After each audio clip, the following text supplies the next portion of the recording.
All right.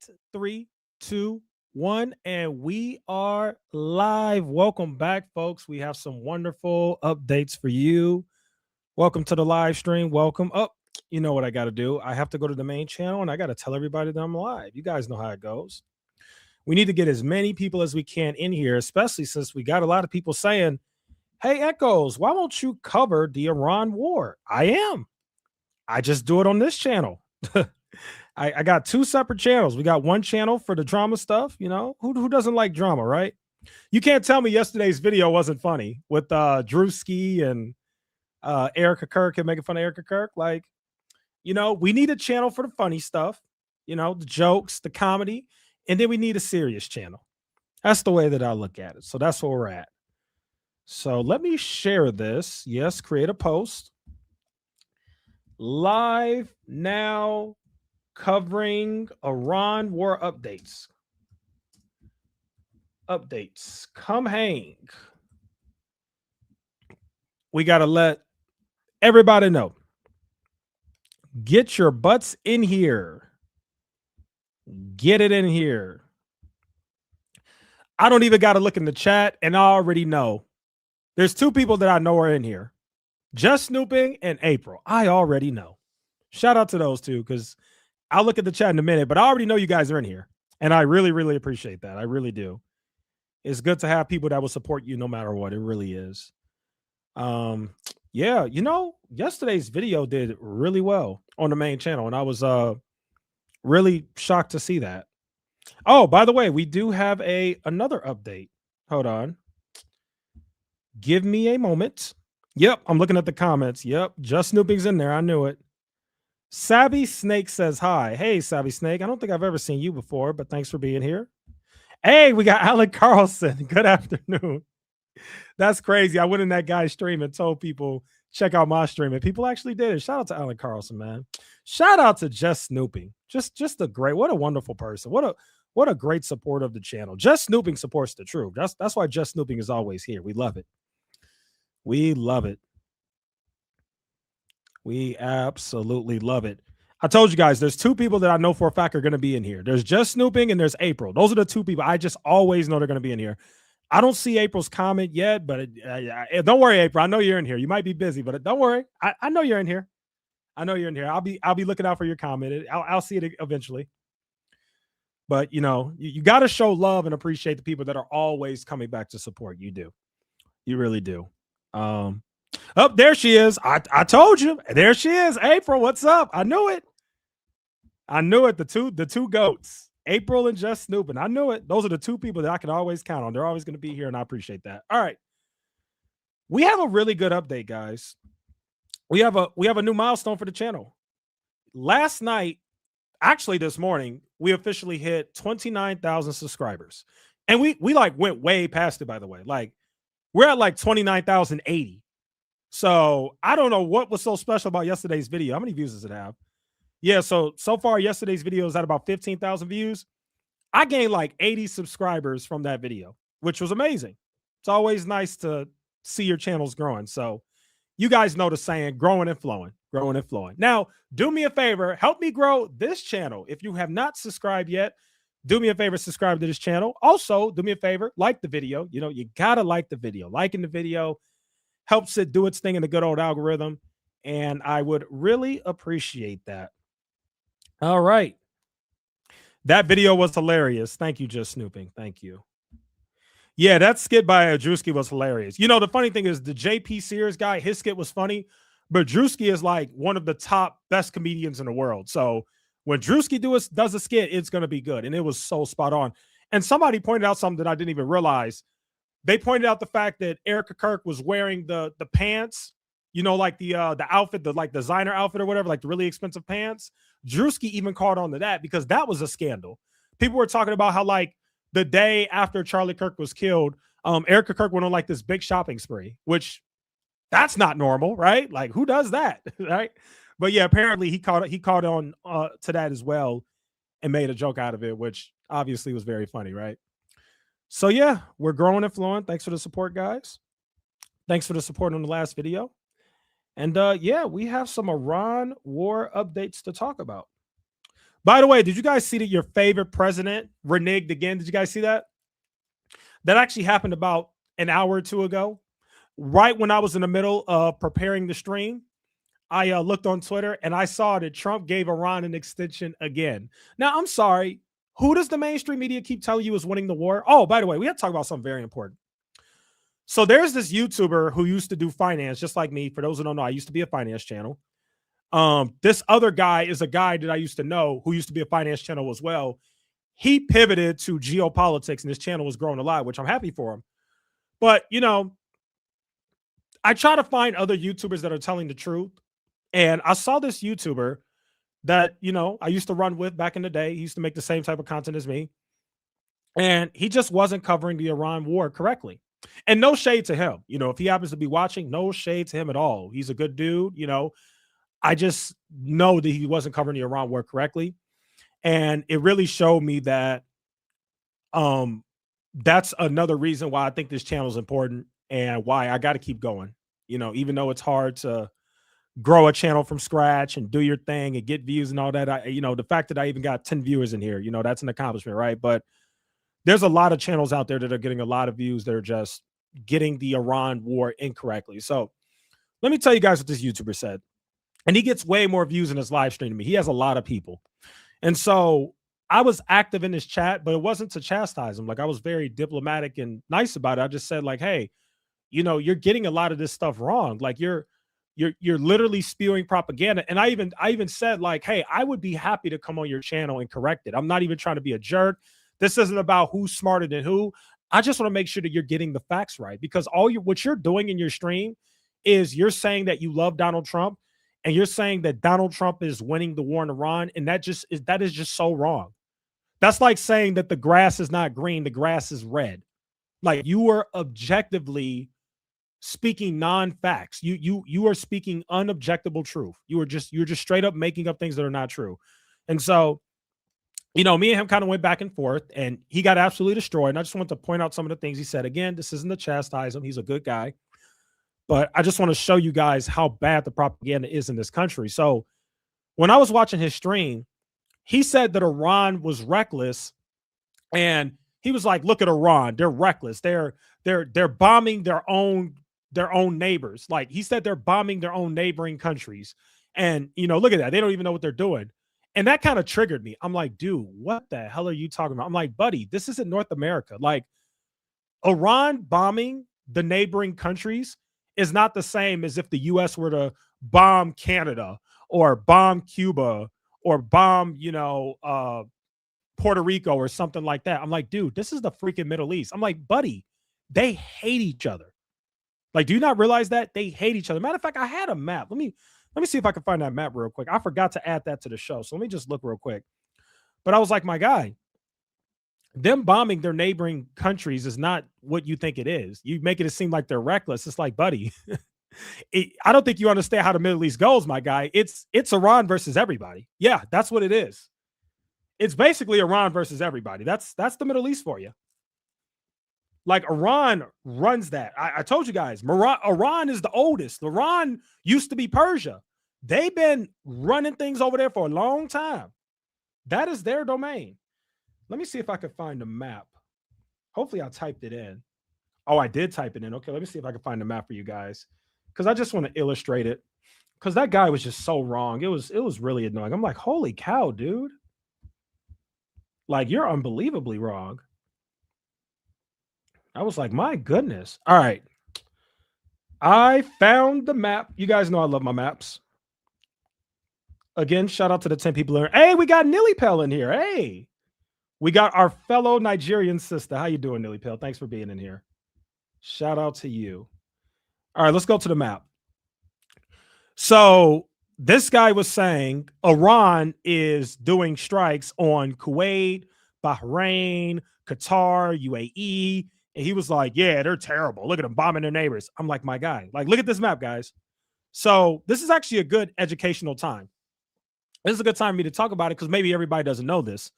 So for those who don't know, the Middle East is literally Iran versus everybody. Now, I know Israel is going to try to make you think that the Middle East is Israel versus everybody. That's the Israeli propaganda, but it's actually not true.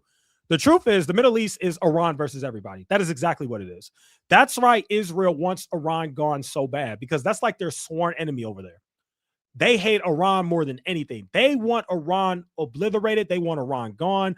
Obviously, that's not going to happen. So they're settling for regime change. They're like, all right, we're never going to get rid of this country with 90 million people, but can we at least get a regime in there that's going to do what we say? That's what they want.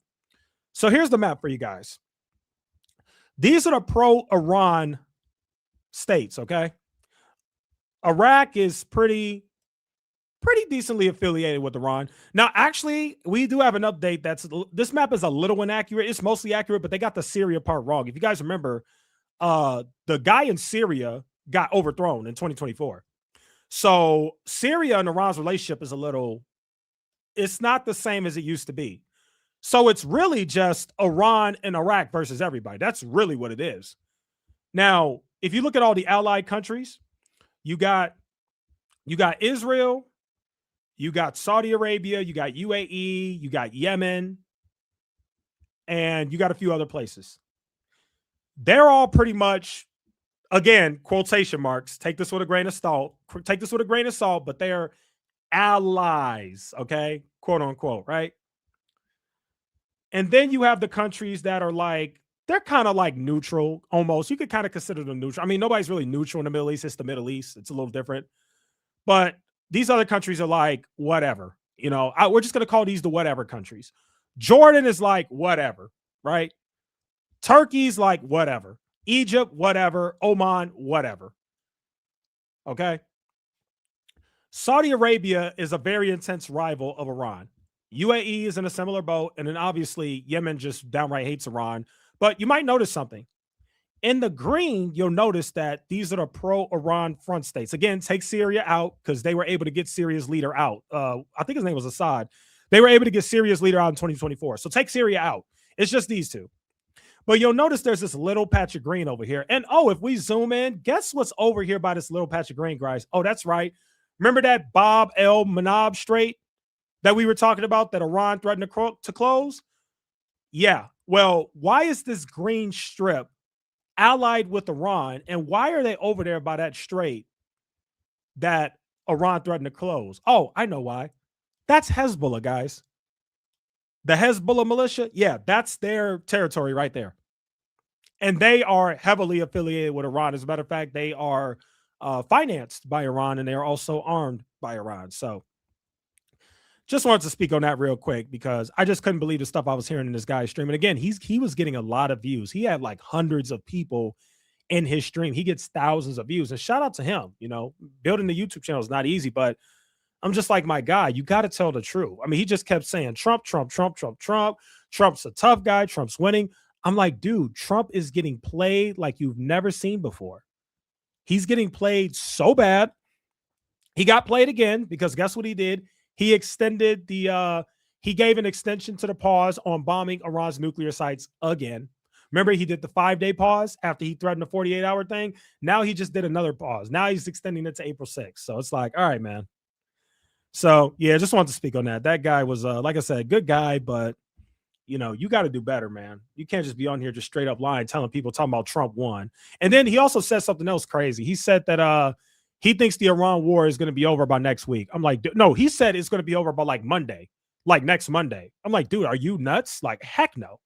They about to put ground troops down there. So that's not going to happen. Okay. All right.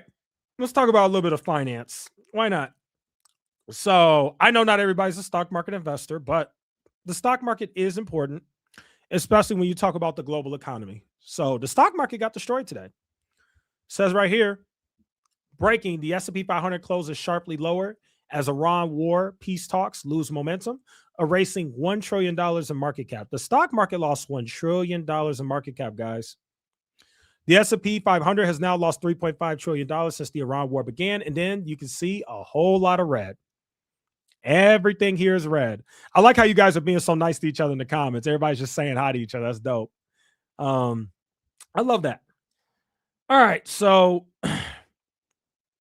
yeah, everything was down. Nvidia down 10%, Google down 9%. I mean, everybody got destroyed. So bad day for oil, bad day for stocks. All right, let's get into the show. Oh, Just Snooping said, What stocks would you recommend investing in? So my recommendation would be, and this is my investing philosophy too, because I do own stocks. I would just buy the S&P 500. That is where most of my wealth is. It's in the S&P 500. So it's basically the index. I would just buy the S&P 500 index, which that's like the best of the best of America's companies, all put into one index.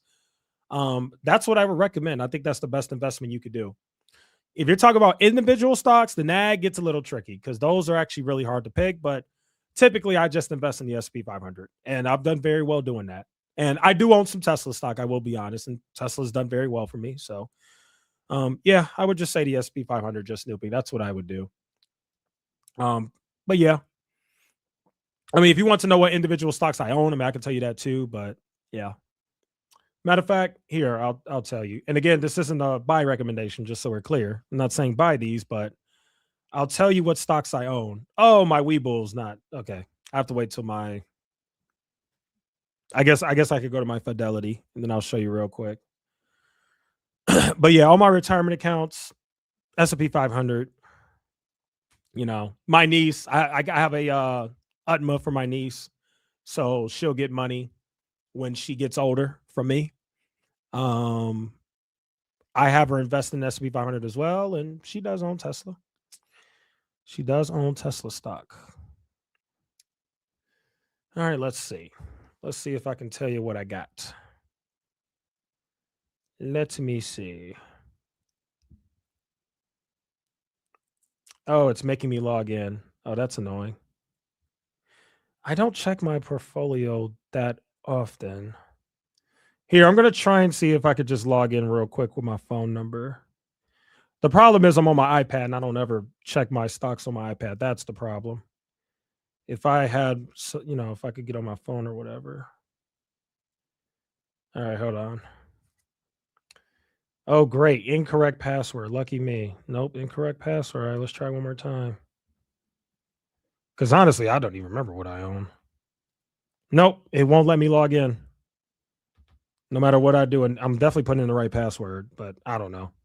I'm sorry. I'll have to tell you another time, just but I can't even get into my account. So I don't even know. I literally can't even get into my account because I don't have my phone and I don't log in on my whatever it is. So sorry. We ask me on another stream and I'll tell you, but I own a bunch of big companies. Like I'm pretty sure I own Google, Amazon, Tesla, stuff like that. I'm pretty sure that's the stuff that I own. I don't know for sure though. I'd have to look. All right, let's get into the show.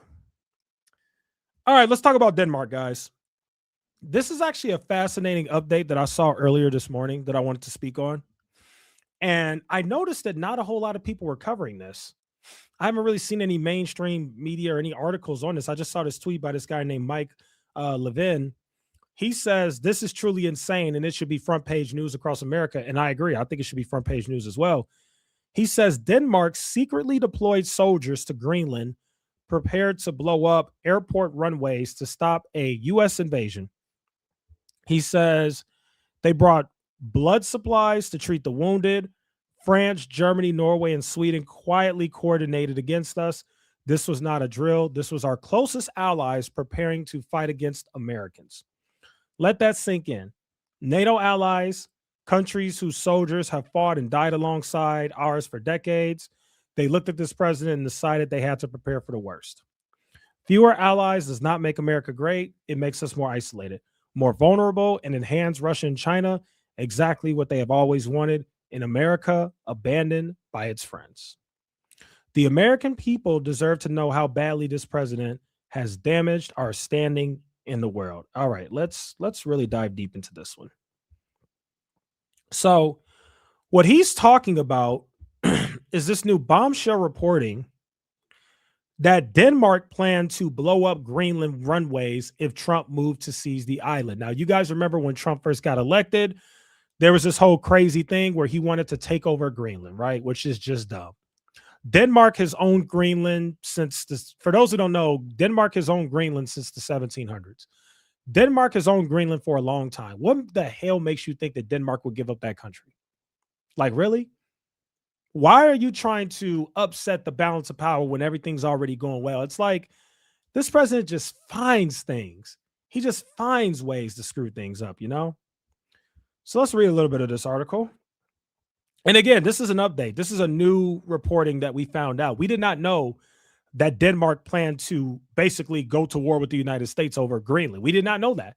We find this out now that Denmark and a bunch of other European countries that are in NATO were basically going to defend Greenland against the United States, which would make the United States an adversary to some of our supposed allies in Europe as well as NATO. Why would you do that? Why would you do that? So let's read this. Denmark dispatched soldiers and explosives to Greenland in January as part of a contingency plan to obliterate key runways if the United States attempted an invasion, the country's public broadcaster has reported. The strategy, which focused on landing strips in two cities I can't pronounce, was designed to prevent U.S. military aircraft from landing troops and equipment. Danish blood banks even flew in supplies to treat potential casualties. The mobilization came amid President Donald Trump's ongoing campaign to annex Greenland. He has threatened to seize the semi-autonomous Danish territory by force, arguing that American ownership is vital for national and international security, a stance that appalls officials in Denmark and Greenland, in which the public in each place also firmly oppose. Here's where it gets interesting, guys. In January, however, a potential thaw emerged when Trump claimed that he had formed a framework of a future deal with NATO Secretary General Mark regarding Greenland's future. No further details have been released, blah, blah, blah. Greenland is strategic and blah. Okay, so you got that, which is crazy because now you've essentially turned your used to be allies into adversaries. Let's read this article. This article came out, I believe, during the time when, this article came out earlier this year. So let's read this article. NATO leaders push back against Trump's Greenland threats. 7 alliance members warn against U.S. imperialism. That's exactly what it is. It's imperialism. Okay. The leaders of 7 NATO member countries issued a joint statement on Tuesday pushing back against U.S. ambitions to annex Greenland, which is a semi-autonomous region of Denmark. The Kingdom of Denmark, including Greenland, is part of NATO. Security in the Arctic must therefore be achieved collectively in conjunction with NATO allies, including the United States, by upholding the principles of the UN Charter, including sovereignty, territorial integrity, and the inviolability of borders, wrote the leaders of Denmark, France, Germany, Italy, Poland, Spain, and the United Kingdom. Greenland belongs to its people, they added. It is for Denmark and Greenland, and them only, to decide on matters concerning Denmark and Greenland. Now, I need you guys to understand something about these countries. Let's go back to these countries. Denmark, France, Germany, Italy, Poland, Spain, and United Kingdom are all standing with Denmark. And what's sad about this is, I don't know if you guys know this, but did you guys know that during the Iraq and Afghanistan war, these exact same countries spilled blood for us, and they gave money, and they gave troops? That's right. And they've done it for decades. They actually helped us. They sent soldiers, and they actually had soldiers for Denmark and some of these other countries who died alongside American soldiers in Iraq. We started a dumb, pointless war in the early 2000s. These countries came to our aid and helped us. And how do we return the favor? We're going to steal your country. We're going to steal Denmark from you. That's this crazy crackpot president that they done elected. They want to steal Greenland. And it got so bad that these European countries had to team up and say, look, unfortunately, we're going to have to treat the United States as an adversary, and we're going to have to blow up our runways to make sure that the United States can't land in Greenland. That's crazy. When you say elections have consequences, elections have consequences. Here's kind of what I was elaborating on right here. Denmark bled alongside American troops in Iraq and Afghanistan. Now Trump won't rule out taking Greenland from them. Let's take a moment and really think about this headline. We are in some very dangerous times, and this president is doing some very dangerous things. Nobody signed up for this when they voted for Donald Trump. Donald Trump said, I'm going to make America great again. Donald Trump said, I'm going to bring down your gas prices. I'm going to make things more affordable. I'm going to bring down the price of eggs, bring down the price of meat. I'm going to make it easier for you to provide for your family and your children. And instead, we're getting another pointless war. We're pissing off our own allies who fought alongside us in a war way back when. And we're threatening to take Greenland from them. That's what we're dealing with. Denmark deployed soldiers to both Iraq and Afghanistan when America launched the war on terrorism. 50 of their soldiers never came home. Denmark sacrificed 50 of their soldiers for the United States. 50 men and women, I would assume. I'm pretty sure they got men and women, but maybe only men can serve. I don't know. But let's just say 50 men and women, just in case. 50 men and women for Denmark lost their lives fighting for America. But when you elect a dangerous president, these are the things that happen.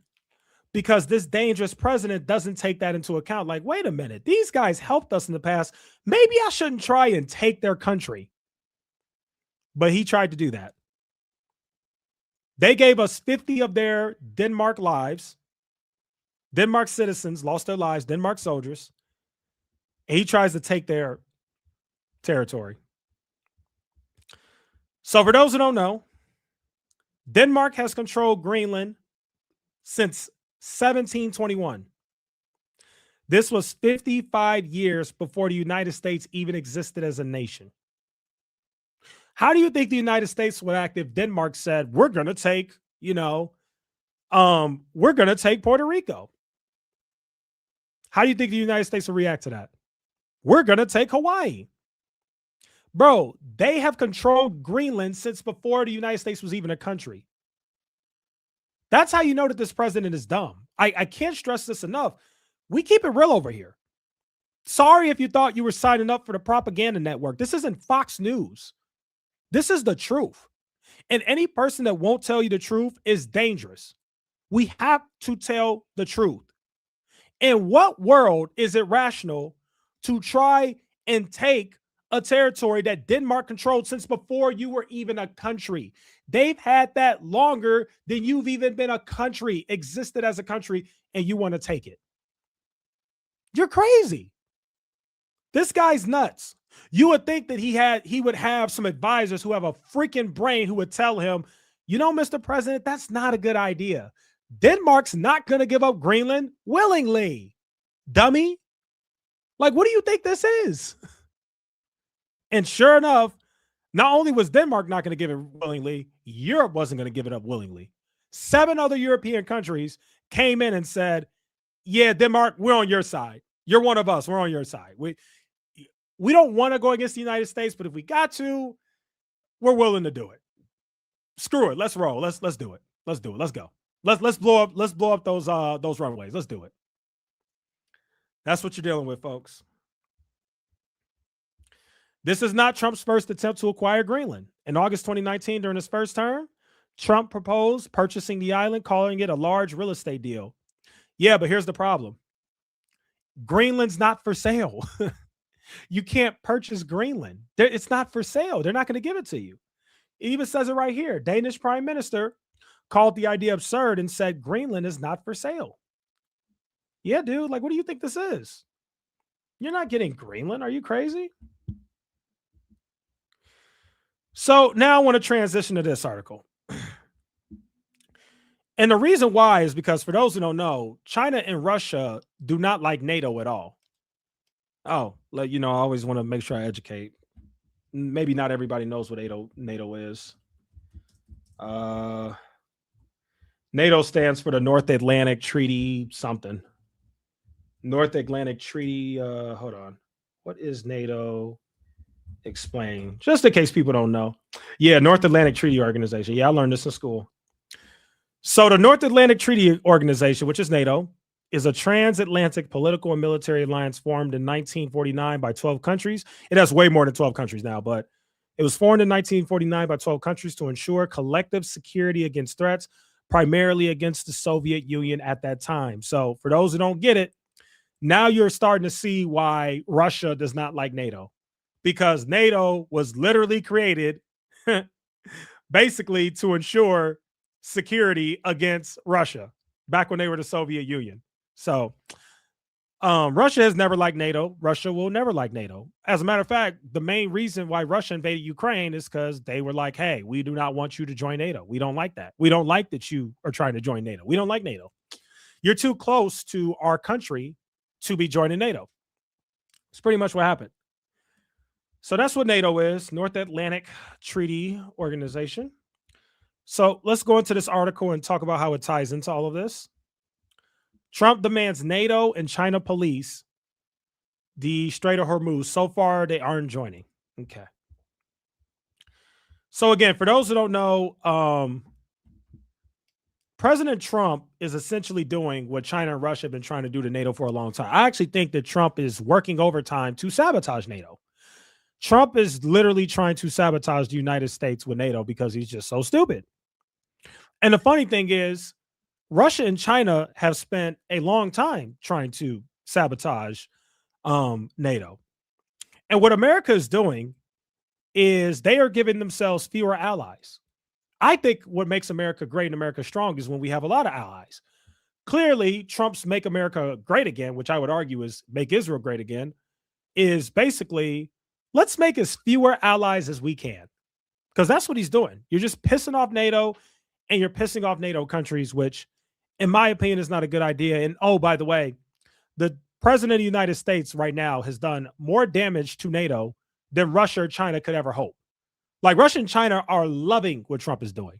They're like, oh yeah, that's right. Keep pissing off NATO. Yeah, we've been trying to do that. You're doing a better job at doing it than us. That's right. Yeah. Break it apart. We love it.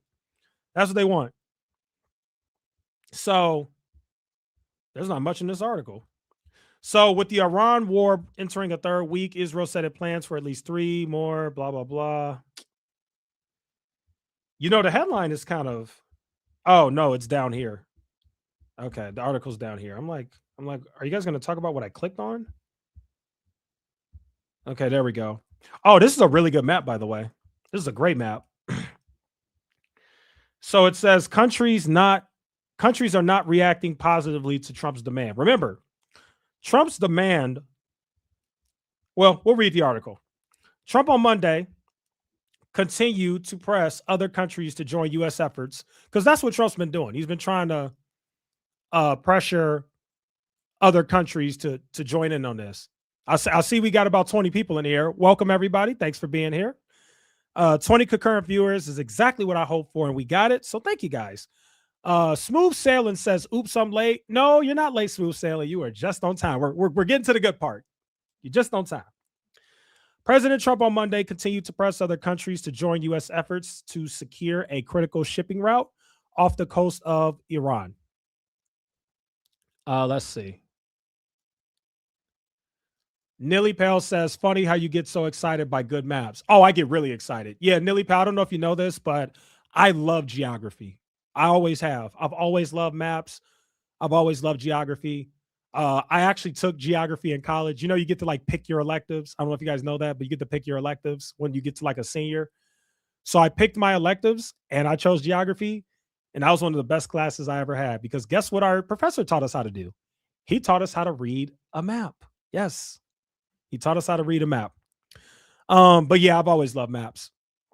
I've always loved maps, especially a good map. Because you know why I love maps, Nilly Pale? It's because maps tell stories. Maps tell stories better than print does. The map will tell the story better. Like, just look at this beautiful map. Look at this beautiful map. This map tells you the story alone. There's like a, you know, like a picture says 1,000 words. A map says 1,000 words. You know, gotta love geography. All right, let's get back to the article. So President Trump on Monday continued to press other countries. He's doing a fake out with these talks. Things will escalate this weekend. Yes, Zenny, I talked about that a little early in the stream. I agree, and we're going to talk more about that. All he's doing is he's waiting for the boots on the ground to come. I think Trump is going to do a ground invasion. All the signs are pointing to that. Remember, Representative Nancy Mace had a classified meeting like yesterday, and she basically said it without saying it because she'll get in trouble because it's a classified briefing. But she basically said they're going to put boots on the ground, and I don't agree with it. She basically already said it. Trump has talked about it. By the way, there are two big U.S. ships that are already en route with troops. So it's pretty much going to happen. And it's going to be really dumb.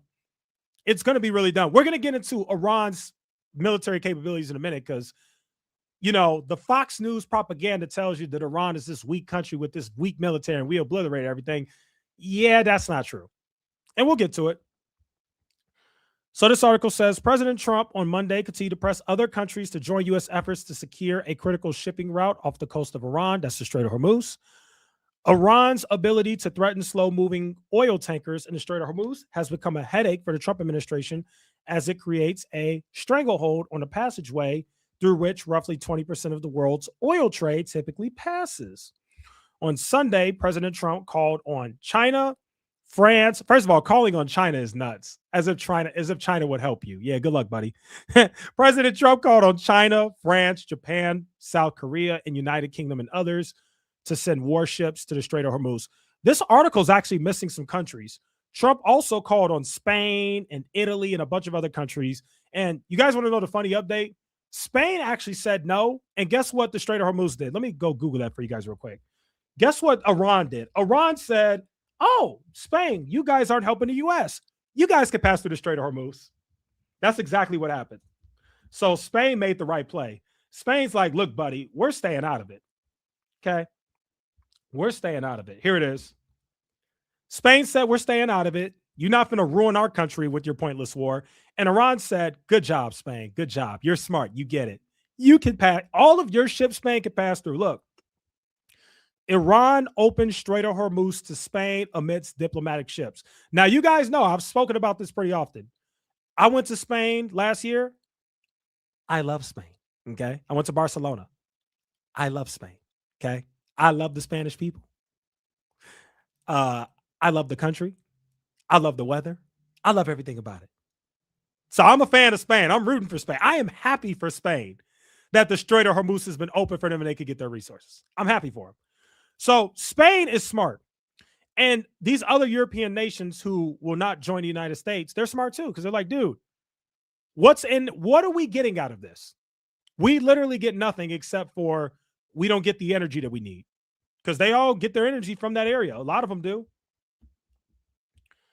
So back to the article. In an interview with the Financial Times, Trump warned that it will be very bad for the future of NATO if countries fail to police the strait. So Trump's trying to do this bully tactic to get these other countries to fall in line. And countries like Spain are saying, screw you. No. Trump said, I'm demanding that these countries come in and protect their own territory because it is their own territory.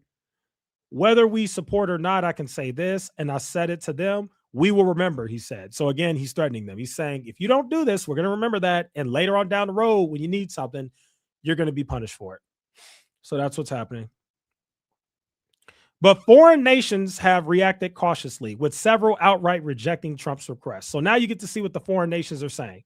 So UK Prime Minister Keir Starmer rebuffed Trump's demands, telling reporters on Monday he is working with allies on a plan to reopen the Strait of Hormuz, but it won't be a NATO mission. While taking the necessary action to defend ourselves and our allies, we will not be drawn into the wider war, he said. So Keir Starmer, Prime Minister of the United Kingdom, said, Trump, F off. We're not being dragged into this pointless war. Germany also sees no role for NATO in policing the strait.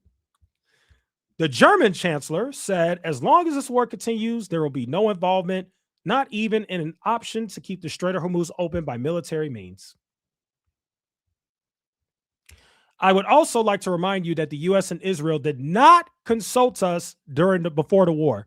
Now, that's a very important part. Let's stop right there, guys, and talk about that. You know how insane you have to be? I thought these were your allies. I thought these were your allies.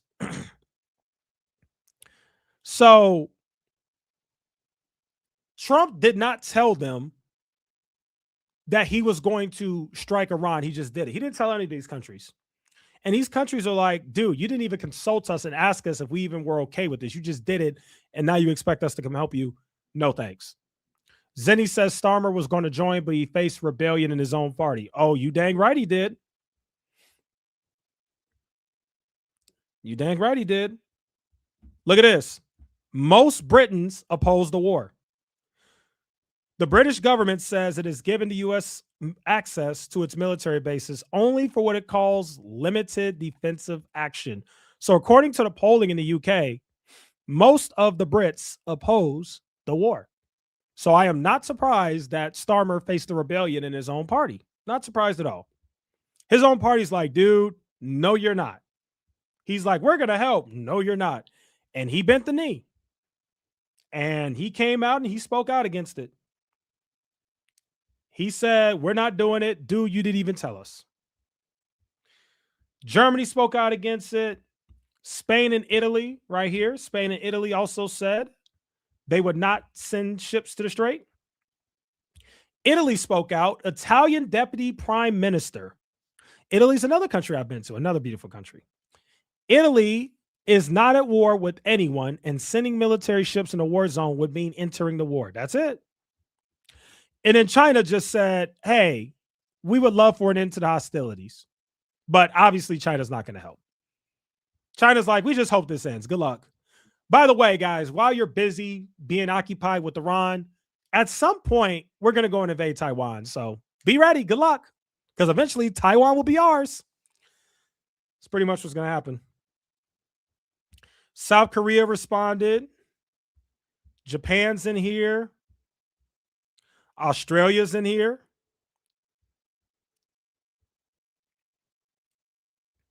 European Union. I mean, it's all bad, guys. It's all bad. All right, let's talk about Trump bending the knee again. Trump went back on what he said once again. Let's talk about it. And this is where we get into just how dumb this guy is. And once again, this goes back to what we always say on this stream. This guy does not have a strategy. Yes, your president. Your president, my president, our president does not have a strategy. He keeps flip-flopping on everything he says. He keeps going back and forth. He doesn't really know what he's doing. So Trump tweeted this like literally an hour ago today. He said, as per Iranian government request, please let this statement serve to represent that I am pausing the period of energy plant destruction by 10 days to Monday, April 6th. Now, remember, he said 5 days. It was supposed to expire tomorrow on Friday. Now he's giving it till April 6th, about a week and a half from now, something like that. 10 days. So talks are ongoing, and despite erroneous statements to the contrary by the fake news media and others, they are going very well. But here's the problem, Trump. You're saying despite erroneous statements to the contrary by the fake news media, it's not the fake news media. It's Iran. It's the Iranian leadership that is refuting what you're saying when you keep saying that you guys are having these peace talks. Iran's like, no, we're not. I don't know what he's talking about. So Donald Trump once again goes back. But wait a second. We got to stick with this because you guys want to know what's funny? This is the same president. I'm not joking, guys. Let me pull it up right here. Nope, that's not it. This is it. So Trump did an address like today. And in Trump's address, when he spoke to the media today, he said he's not eager to make a deal. Trump said he's not eager to make a deal. And Trump also said he has many targets left to hit in Iran. Does that sound like somebody that's looking for a peace deal? So which one is it, liar in chief? Because earlier today, you said you're not eager to make a deal. You say you got plenty of other targets left to hit. But then you say you're pausing the period of energy plant destruction by 10 days because talks are ongoing. I don't think Iran wants to talk to you, especially when you said you got many targets left to hit. Basically, you're saying you're going to hit them again. That doesn't make sense. Does that make sense to you? That's our president. Let's talk about this. The reason why this is important is because every time Trump comes out and says something, Iran comes out and refutes it, and it happened again yesterday. Trump once again said that they're working things out, they're in peace talks. Iran military spokesperson came out and said the U.S. is negotiating with itself. They're not talking to us. I don't know what they're talking about. Yes, Zenny, you are correct. Trump said 48 hours, then, what is that, 10 days? No, then 5 days. Trump said 48 hours, then 5 days, then 14 days. Correct, Zenny.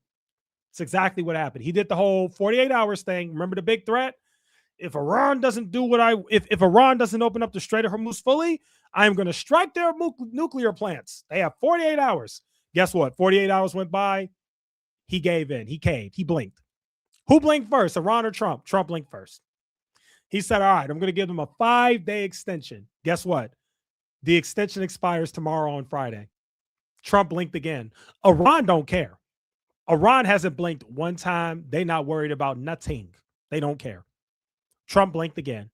He said, all right, 5 days isn't working. We'll give it another 10 days. So that's 15 days. We'll give it another 10 days. Another 10 days. Once again, Trump blinks again. What do you guys think is going to happen after 10 days? Let's all take a big guess. What do you think is going to happen? He's going to announce another extension. Iran's not blinking, guys. Iran is not going for it. Just Snooping said it perfectly. Embarrassing. Our president is embarrassing. I'm going to tell it like it is, guys. I had high hopes for him, just like some of you did. I had high hopes for him. I did. I hoped it would be good. I hoped. Don't get me wrong. I don't get me wrong. I didn't expect anything. But you know what I expected from Trump? I expected that he would be bad because you guys know my stance. I think both parties are bad. I didn't think it'd be this bad. This has been a disaster. Oh, we got a nice comment. Hey, hello, Echoes. Love your content. Hey, thanks so much for joining KYCCC guy, biggest fan. Thanks so much for your comment. And thanks for the nice comment. I'm glad that you like the content. Thank you. I try my best. So back to our idiot president. Keep saying stuff that's not accurate. All right, let's move on with the show. Now let's get into what this stream is really about. Now is where it gets interesting, guys. Let's really talk about this. Here's where it gets funny. Bombshell report says Trump leaning toward ground operation in Iran, citing mediating country official. Now, we already talked about this, guys. They're planning to do a ground invasion on Karg Island. We already talked about Karg Island. Karg Island is in range of what? Iran's ballistic missiles. You are sending United States troops to Karg Island to be right in range of Iran's ballistic missiles. Not a good idea. I know the United States has a good air defense. I know. That doesn't mean Iran can't get through. That doesn't mean there are not going to be any casualties. I think there will be. Also, by the way, I don't know where this weird idea came from that Iran has a weak military. No, they don't. Their military is in the top 15. We'll get to that in a minute. Don't worry, we'll get to it. President Donald Trump, the idiot in chief, is reportedly leaning toward ordering a major U.S. ground operation against Iran, according to an official from one of the countries mediating between the U.S. and Iran. The Times of Israel reported the stunning development on Thursday as the official told the outlet that Washington is supposedly convinced Iran will buckle under such military pressure. Well, I don't know who these people in Washington are talking to. I don't know who they're talking to. Because here's the thing. An official told the outlet that Washington is convinced, the advisors of Donald Trump are convinced that Tehran will buckle under military pressure. But wait a second. That doesn't make sense. Because we've heard Iran say many times, what did Iran say, guys? We've been waiting for you guys to invade for 20 years. That's what Iranian government said, guys. The current Iranian regime, the Ayatollah, They said they've been waiting for the United States to invade for 20 years. Iran has always known that one day the United States would invade or attack them. They always knew it and they were ready for it. They're telling you that they're ready for it. By the way, you guys know what they're doing with Karg Island? They're putting a bunch of mines over there. They're putting all sorts of traps and stuff ready for you. Like they are setting that island up right now because they know the United States is coming to invade it. So they're already getting prepared. While the troops are taking their time to, get over there by boat, by large ship, Iran's fully prepared. It sounds to me like most of the leadership in Washington is significantly underestimating Iran, and I don't understand why. I don't understand why we, as the average, everyday, normal person in America, and also people in other countries, shout out to my South Africa people, my UK people, my Australian people watch the channel, wherever you're from. It's sad that us average people know better than the government with all this classified information by just using common sense. We have the common sense to know that you and your little few thousand troops is not going to do what you think it's going to do. But somehow the advisors in DC think that Iran is going to buckle under the military pressure. What military pressure? Your 3,000 troops? Okay. Let's see how that goes. I don't think it's going to go well. Nancy Mace doesn't think it's going to go well either. That's why Nancy Mace walked out of the briefing as the Pentagon was suggesting that Trump is preparing to deploy boots on the ground. Nancy Mace says she opposes that. So let's move on to something else. Let's move on to the next article. The Pentagon is preparing to surge as many as 5,000 troops to the Middle East, with some forces already in transit, according to 2 U.S. officials. Let's read that. In Iran tonight, several new developments here. President Trump says talks with Iran have started, but it comes as the... Sorry about that. ABC decided that they don't want us to read. They want us to listen, but we don't want to listen. We want to read. The Pentagon is preparing to surge as many as 5,000 troops to the Middle East, with some forces already in transit, according to 2 U.S. officials. It's a mix of Army paratroopers and Marines. Among them are some 1,500 paratroopers from the 82nd Airborne Division, the Army's premier ground combat unit based out of Fort Bragg, North Carolina.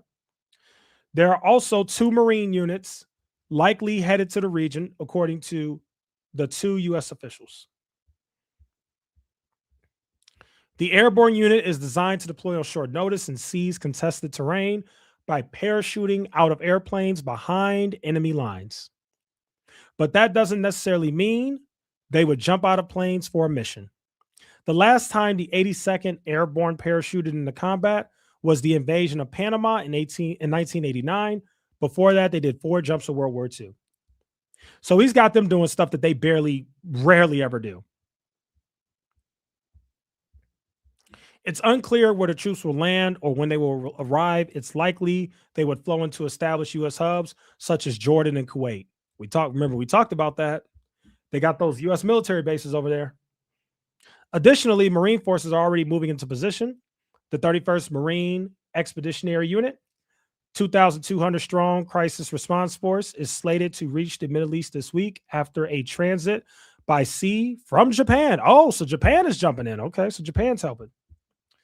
Okay. So that's what you got there. Let's talk about something really important. Let's talk about Iran's military. Let's zoom in here. Let's really talk about Iran's military. So again, we talked about how they're significantly underestimating Iran. Iran is a lot stronger than you're being propagandized to believe. Look at these 2025 military power rankings, guys. This page is the official 2025 military power rankings page. Let's look at the rankings.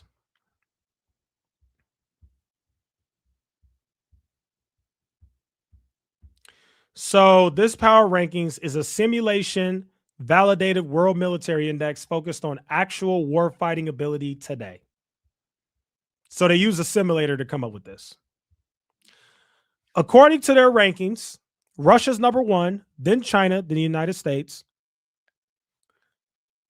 Then you got India, then Pakistan, North Korea, South Korea, UK, France, Turkey, and then Iran. Where does Iran rank on this list? Iran ranks number 11. Number 11. According to this index, Iran has the 11th strongest military. And remember, guys, they're not just talking about ground forces. They're putting in everything. They're adding in intelligence. They're adding in missile capability. They're adding in all this other complicated stuff. Matter of fact, let's read about it. Let's read it. So according to them, Iran ranks 11th. I know you guys can't see that. I don't think you can. Yeah, there's no way you guys see that. It's too small. But I can see it, so I'm going to read it. Iran ranks 11th in the 2025 military power rankings, reflecting its massive manpower reserves, advanced missile arsenal, and regional power projection capabilities. The country's military posture is shaped by decades of sanctions, asymmetric warfare doctrine, and persistent rivalry within the United States. With the United States, Israel, and Gulf Arab states. Iran's military is split between the regular armed forces and the Islamic Revolutionary Guard Corps, with the latter playing a dominant role in regional operations and power projection. Iran's doctrine focuses on deterrence, area denial, and costly retaliation. Yeah, retaliation. Yeah, that's what that says. Area denial and costly retaliation. Reinforced by its strong missile command, cyber units, and ability to mobilize allied militias across the Middle East. Despite an aging air force and limited access to Western technology, Iran has heavily invested in ballistic missiles, UAVs, and proxy forces to compensate for conventional shortcomings. Iran's strength lies in its defensive posture, new alliance with Russia, terrain, asymmetric warfare tactics, proxy forces in the region, and growing indigenous defense industries that produce advanced missiles and drones. Guys, we haven't even talked about the terrain over there. A ground invasion? Good luck. The list does not seem to be legit, though. Russia first, really? Well, I mean, they have like a whole algorithm of how they do it. But, even if you disagree that Russia has the strongest military in the world, you can't deny the fact that Russia's in the top 3, right? Like, it's the United States, China, and Russia, right? So even if they're off by a little bit, at least you have to acknowledge that Russia's in the top 3. If you would put the United States at 1 and China at 2 and Russia at 3, that's fine. But that index isn't that far off. They still got the top 3 right. And don't spend too much time on the fact the United States isn't first. I had a feeling that some people were probably not going to like that, but that's really not the point of this. It's really not that big of a deal. The point is, they're saying here that Iran has the 11th ranked military in the world, and I would agree with that, actually. So I'm going beyond the article. Even if you think that this article isn't legit, I'm giving you my honest opinion. I think Iran is in the top 15 as well. I do. Iran has some really strong military capabilities in the Middle East. Again, they've been there 3,000 years. They've been there for a long time. They got things rocking and rolling over there. And they control the Strait of Hormuz, and they control that other strait via Hezbollah, and they finance and give money to other Islamic militia groups. Like, yeah, they're pretty up there. Everybody who thinks that the United States is just going to obliterate them easily, no, you're not. Only way you would destroy them was with nukes, and you don't want to play that game. Nobody wants to play the game with nukes. So because nobody wants to play the game with nukes, now it's military versus military. And you're going to find out real soon that Iran's not weak. I know Trump's over here with we destroyed their Navy. We destroyed their leadership. We destroyed everything. Well, you didn't destroy that much because they're still bombing the heck out of everybody. And oh, by the way, they got you to bend the knee. So all this propaganda, we've destroyed all their capabilities. We've completely obliterated and destroyed Iran. Well, if you completely obliterate and destroyed Iran, then why are you going back on your word? Why do you keep extending the time that you are going to bomb their power plants? Oh, I know why. Because Iran's military is not as weak as you think it is, and they threaten your allies in the Middle East. And they said, if he attacks our nuclear plants, we're going to attack your water. Yeah, good luck having drinking water. We're attacking your desalination plants. That's what happened. So the bottom line is to illustrate that Iran is not as weak as people think. Now let's go over this list because I fact checked this list, and yeah, this list is accurate. I mean, this article did a really good job. This article did a really good job. And as a matter of fact, I might even have to go a little bit further. Iran might be higher than 11th. Seriously. Let's go back to the list. I'll give you my ranking. Here. Does that make you feel better? I'll give you my ranking. I would say the USA is first, obviously. And then under that, I would say China for sure. I would say China is second. I would actually put Russia third. Then after that, I don't know if I would. Ooh, this is a good. Okay, I will put India fourth. Yeah, India's fourth is pretty good. Then I'd put Pakistan. Yeah. I mean, I pretty much agree with majority of this list. Majority of this list I agree with. I would put Iran. I would not put Iran above Turkey. I would probably put Turkey a little bit higher. Turkey is very competent. I don't think people know that. Turkey is competent. Not going to lie to you. I want you guys to hear me out before you say that I've lost my mind. If you're comparing their military to the UK and France, I would say that Iran is probably higher than them, especially in that specific region with the leverage that they have. If you count the leverage that Iran has in the Middle East with the Straits and the bullying of the neighboring Gulf Arab states and all that, and the fact that they finance all these militias, I think Iran is like 9 or 8. That's just my opinion. I think Iran's like 9 or 8. Iran would not be as strong if they were anywhere else, but because of that control that they have in that region, you got to put them a little bit higher. I'm telling you, this is not a country to mess with. And this is why every other president did not want to go to war with Iran, because they knew better.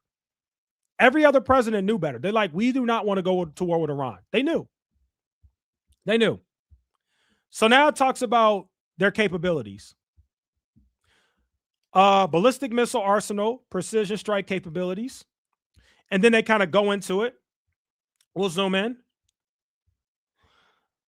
These are a bunch of big words that I don't understand. I'm not going to sit here and act like I'm some missile expert. I'm not. But the gist of it is they have ballistic missiles with ranges of up to 2,000 kilometers. That's significant. They have tactical missiles for battlefield use.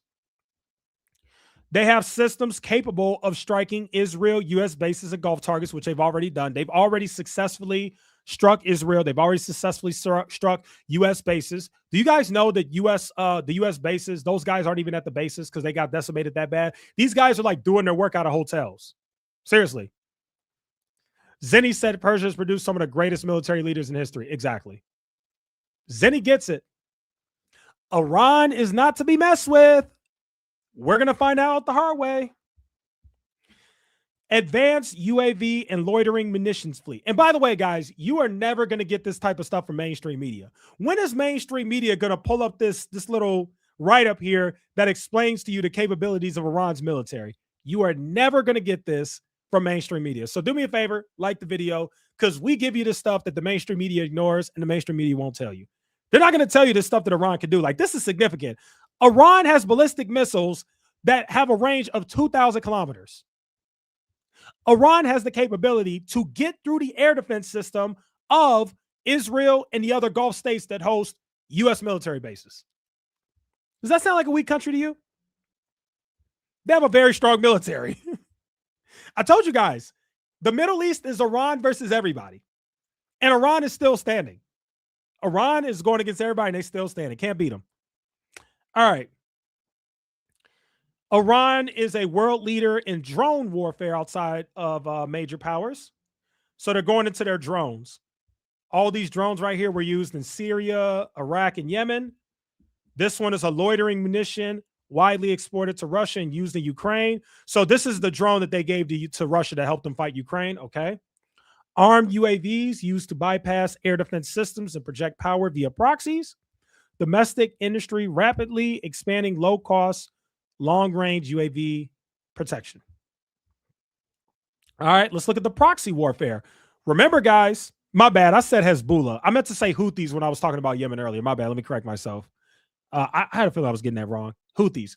Anyway, let's talk about the proxy warfare. And this is another thing that adds to Iran's military capability.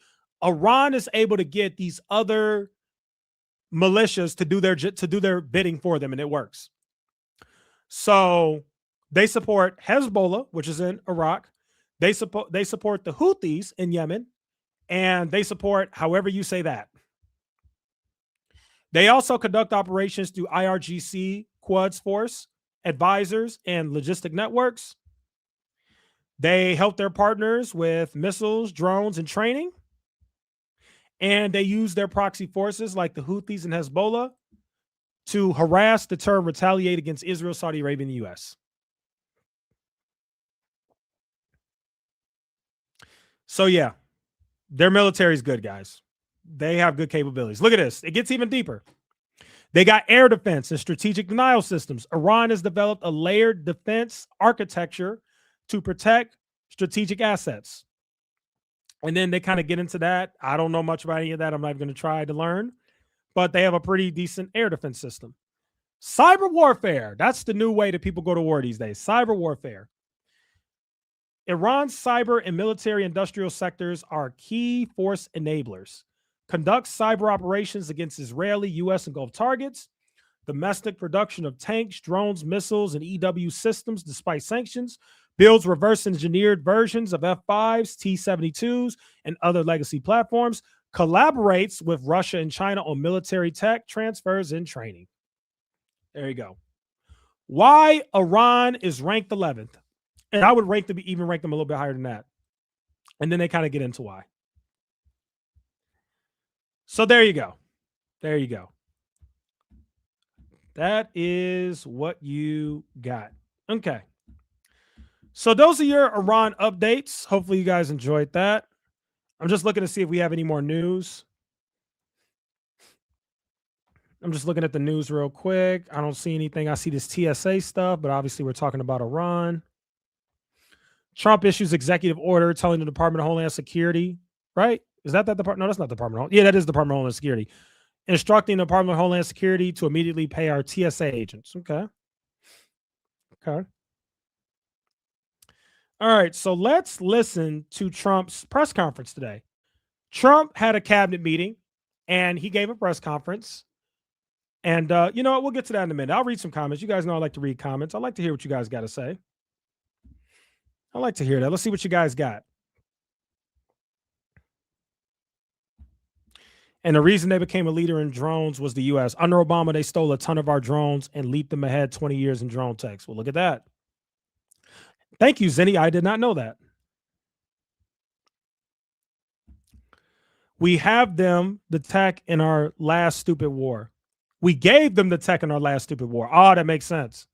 We gave them the tech in the war with Iraq, right? Yeah, that makes sense. When we pulled out, that makes sense. Yeah, that makes sense. We had the war in the region. Yeah. Okay.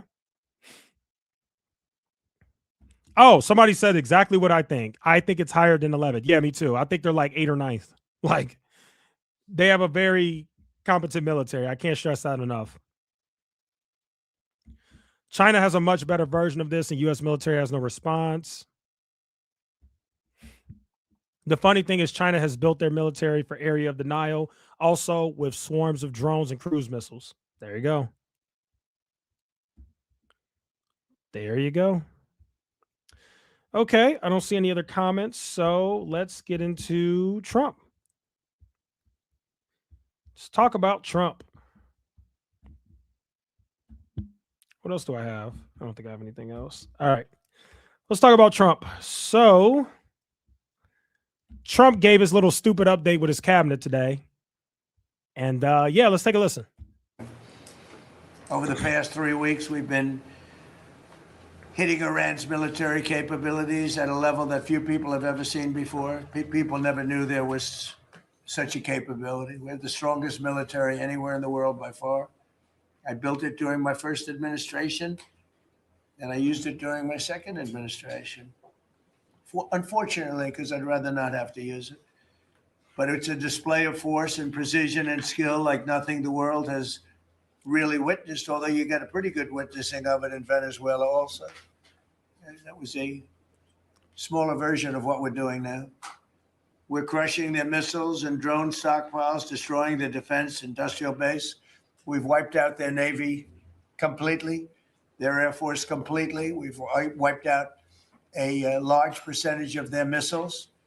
And the missile launchers, without the launchers, The missiles don't do any good. And we've knocked out probably close to 90% of the launchers, probably more than 90% of the missiles themselves. Black Panther, this comment is spot on. Being the strongest military doesn't make you immune to defeat. I think Trump has trouble understanding that. Oh, it goes beyond that. The United States has lost plenty of wars. I said this last stream. When's the last time we even won a war? Like, we've lost plenty of wars. So, yeah, I agree. And we do have the strongest military. We do. But that doesn't mean that you're going to win a conflict, because how do you determine if you won the war? Well, did you complete your objective? Did you do what you set out to do? If you didn't do that, you lost the war. Like, what else are we talking about? Like, everybody knows that the United States lost the Vietnam War, right?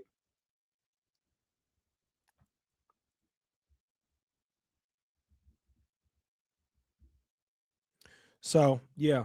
And it's sad too, because a lot of the reason why we lose these wars is because, well, I'll let Zinni talk. Zinni's the expert here. We lose every war we don't define clear goal. Yeah, pretty much. All right, guys, let's go over the wars we lost. So let's go over the obvious and clear losses. We lost the war in Vietnam. Does everybody agree with that, or is there going to be pushback? We can all agree that the war in Vietnam was a clear-cut defeat, right? That was like clear-cut. Like, that's a clear, we straight up lost, right? Everybody can agree to that, right? Pretty sure everybody can agree with that.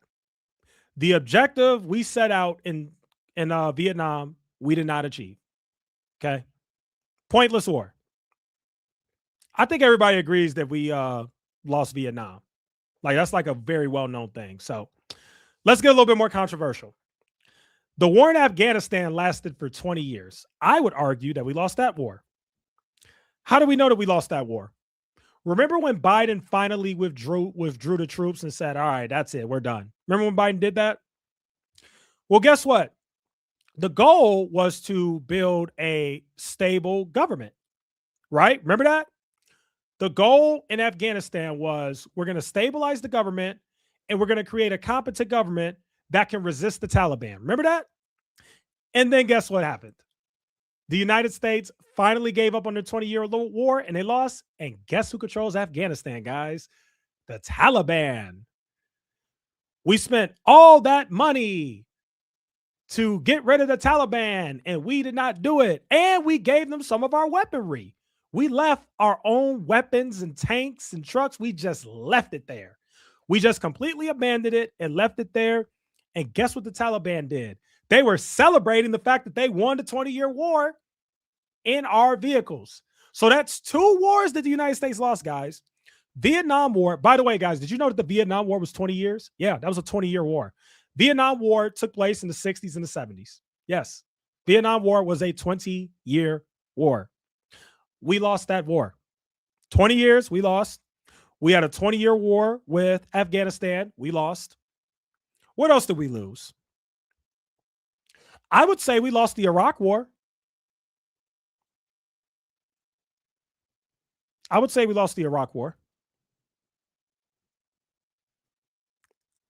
Because my thing is, how do you lose a war? Well, if you fail to achieve your objectives that you set out, then you lost. Hey, we're going to war with these people for this, and you didn't get it done. We lost. You lost. I think the Korean War was a stalemate. I think the Korean War is a stalemate, guys. If you're asking me about the Korean War, I think the Korean War was a stalemate. So there you go. But let's just talk about the main 2 wars that we lost. The war in Afghanistan, we lost. Taliban got their way. Vietnam War, we lost. Didn't achieve our goal. So all this foolishness about the United States is the greatest military ever and I'm a tough guy. Bro, we just lose wars back to back. We just lose. That's what we're good at. We're good at losing. Between some they fired and more than they fired, we knocked out. We've also destroyed a lot of the factories. We're continuing to do that, but a lot of the factories where they manufacture the drones and the missiles. The drones, too, are way down, but the reason they're down is they go one way and they don't come back, because for the most part, we're shooting them down. but we also are able to, we've really done tremendous damage to the places where they make them. And just so we set the record straight, because I've been watching the Wall Street Journal's fake news and all these stories that get printed like, oh, I want to make a deal. They are begging to make a deal, not me. They're begging to make a deal. And anybody that saw what was happening over there would understand why they want to make a deal. But they say, oh, we're not talking to them. Anybody would know that. And only a total fool. And they're not fools. They're very smart, actually, in a certain way. Yeah. And they're great negotiators. I say they're lousy fighters, but they're great negotiators. And they are begging to work out a deal. I don't know if we'll be able to do that. I don't know if we're willing to do that. They should have done that 4 weeks ago. They should have done it 2 years ago. Or they should have done it when we first came into office, because 2 years ago they had free reign under Biden. Sleepy Joe, worst president in the history of our country. What he allowed to happen to our country at the border. Why does he keep bringing up Joe Biden? Dude, it's been a year. You're the president now. You beat Joe Biden. We get it. Why do you keep talking about Joe Biden? Looks like Black Panther. Shout out to Black Panther. The drones they use only cost $20K instead of the multi-million dollars we spend on munitions to shoot them down. They are fast to produce and made of balsa wood. Yeah. Well, I do know that their drones are extremely what was that? Anyway, I do know that their drones are really cheap. I do know that. And yes, I heard that too. Our munitions are several $1,000,000 and their drones are like, I think it was actually 50,000, not 20,000, but hey, you might be right. You might know better than me. But bottom line is, yeah, their drones are dirt cheap compared to what we're using. We're bleeding money fighting these people. And again, pointless war for Israel. Borders. And even with a thing like this, but not just him, every president for 47 years, every president should have done this. They should have done it a long time ago, because you cannot give lunatics a nuclear weapon, and they would have had a big one. It stopped really when we did the B-2, but even before that, the Barack Hussein Obama, what he did where he gave them the Iran nuclear deal, gave them free will toward a nuclear weapon. Basically, he chose Iran over Israel and others that didn't want him to do it. But I terminated that deal. Had I not terminated that deal, you would have had a nuclear weapon years ago, and it would have been used, guaranteed. And one of the reasons you know about the guarantee is because their neighbors were sort of like bystanders. They weren't involved very much.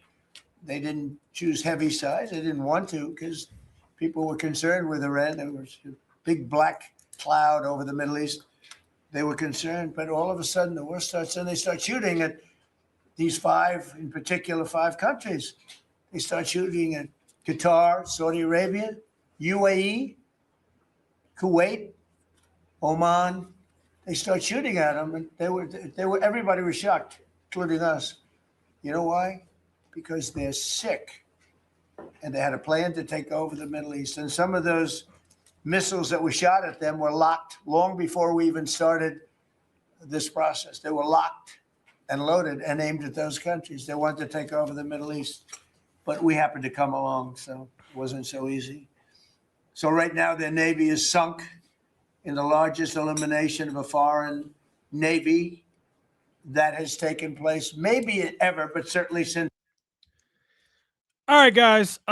This will be a short stream today. It's really all I got. I mean, I'm not really interested in watching this whole thing. We kind of went over most of it. And so, yeah, I'll let you guys get out of here early today. Short stream, sweet stream. Just do me a favor. If you have not subscribed yet, definitely subscribe. Turn a notification on. That way you'll get alerted when I actually do go live. We really just do live streams on this channel. That's the goal. We're only going to do live streams. So turn on the notifications so you can get the alerts. And again, so far I've been live streaming every day. I can't make a guarantee that I am going to live stream every day because sometimes, you know, busy, but we do what we can. Oh, Zenny, you're the GOAT. Take it easy. I'll plug it on SM's Discord. Thank you, Zenny. That's right. Let them know that there's a YouTuber out there who's not lazy and actually puts in work to try to accurately cover the Iran war and doesn't just turn on a camera and just make up stuff. So yeah, definitely do that, Zenny. I'd appreciate that. That's great. Black Panther says, thanks for the stream echoes. Thanks for the interactions, chat. Yeah, exactly. Absolutely. Yeah, isn't it great? Oh, what does it say? I much prefer you to Brett Cooper. Oh, wow. That is a very nice thing to say, Smooth Sailing. Thank you so much. Brett Cooper is a way bigger content creator than me. So I appreciate that. But you know what? I don't really like Brett Cooper's channel either anymore. You know, I really don't. And I used to love it when she was on the comments section. So yeah, I mean, I get it. I get it. I mean, it's not like she covers like, you know, it's not like she covers Iran stuff or important stuff going on in the world. So, oh, by the way, guys, we are going to cover Einstein Island. Don't think I forgot. I didn't forget. I actually saw something in the headlines recently. So, we are going to start covering Einstein again. We are not going to let that go away. She covers boring things too long. I agree, Smooth Sailing. Smooth Sailing, I couldn't agree more. The reason why I don't like her channel now is because her videos are like 30, 45 minutes, but the content's not good enough. Like, if she was covering something that was really engaging or that I really liked, then you can make a 40, 50-minute, hour-long video. But I don't care about the Grammys. Hold on. Let's go to Brett Cooper's channel. The stuff she be talking about, I'm just like, I'm sorry. I don't care, Brett. I don't. You can see I'm still subscribed. I got the notifications on, but I don't watch any of the videos. Look, I don't watch any of our videos. You'd be able to see the red line if I did. Look. The last video I watched was this 2 weeks ago. I don't watch your videos. Like, look at this. Does anybody care about this? What the F is wrong with the Bachelorette producers? Who gives a crap about the Bachelorette? Not me. But you know what? I told you guys, I think her content is for women who care about this stuff. Because I noticed that a lot of her content now is about women's stuff. Like, I'm a dude, so you know, sorry to all my women that are watching, but a lot of this stuff that she's talking about, I don't care for and I don't know. I'm sorry, I don't know. Like this right here, pretty sure this is something that women care about. The Oscars is universal, but I don't care about the Oscars. I'm pretty sure The Bachelorette is a women's show. Let's be real. I'm pretty sure it is. I don't watch that show. I watch sports. I'm a football guy. I watch sports and politics. So, yeah. I mean, look at this. Postpartum struggles are real and shaming moms makes it worse. No offense to all the women, but men are not watching this. This is a strictly women issue. Postpartum struggles and all that and moms, ain't no men watching that. Zero. No men are watching that. So, yeah. Yeah, her channel's not for me. Nilly Pell says, I care. Oh, so you do like Brett Cooper's channel. Okay. The amputee guy did need 40 minutes. Yeah, I agree. Yeah, isn't that the guy who like shot somebody? Yeah, I agree. Yeah, I'm looking at her this video right here about celebrities. This video is 30 minutes. Like, you don't need 30 minutes for that. I don't think so.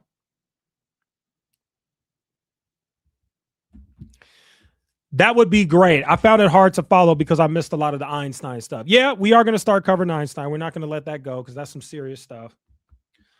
I try to watch some of them, but she doesn't take a breath. It's too obnoxious and takes too long to deliver information. I used to watch her a lot too when she began her channel, but I stopped after a few months. If you're having a good time, hit the like and subscribe to Echoes from Above to stay tuned. Yeah, that's it. That's it. That's it. All right, guys, that's it. Early stream. We're going to get up out of here early. We're not going to stream till 7 like normal. And yeah, everybody have a good night. Thanks for being here. Enjoy the rest of your evening. And is tomorrow Friday? Holy cow, tomorrow's Friday. You know what that means. We got the Friday night live stream. That's right. I will be streaming tomorrow. I will. That being said, I die on the Reagan Hill with you. Oh yeah, Reagan's terrible. Reagan's terrible. I haven't made a video on her in a while. Maybe I should make another video on her. I haven't made a video on her in a while. All right, guys. I'll see you later. We will be back tomorrow, Friday, again, 5:00 p.m. Central Time. We'll be here. We will cover the major updates, and I'll try to do the best I can. And yeah, thanks for being here. Thanks for watching. I will see you guys tomorrow at 5:00 p.m. Bye-bye. See you later.